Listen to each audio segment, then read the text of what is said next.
Europe 1, 9h25, Patrick Cohen. Bonjour Nadia Dame. Bonjour Patrick. Nadia, ce matin, donc vous revenez sur l'éviction, histoire étonnante, éviction de la soprano Julie Fuchs de la Flûte enchantée qui doit se tenir en mai à l'Opéra de Hambourg. Oui, pas de Ragnana, pas d'opéra, c'est ce que semble estimer l'Opéra de Hambourg qui vient de témoigner d'une classe et d'une élégance rare.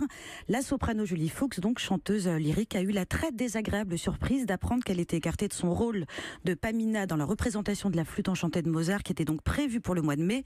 La production l'en a informé 4 jours à peine avant le début des répétitions et a publié un communiqué dans lequel elle écrit, je cite, que l'intégrité artistique de la production de la Flûte enchantée ne peut être maintenue si la soprano qui chante Pamina est enceinte de 4 mois.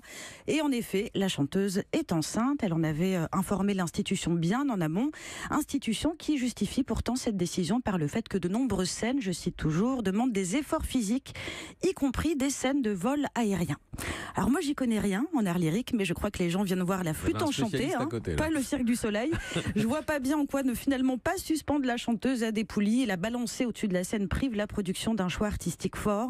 Ou alors ça a vachement changé l'opéra, il lâche des vachettes sur scène, ça se finit avec l'épreuve de poteau, auquel cas mettez Moundir dans le rôle de Pamina et on n'en parle plus.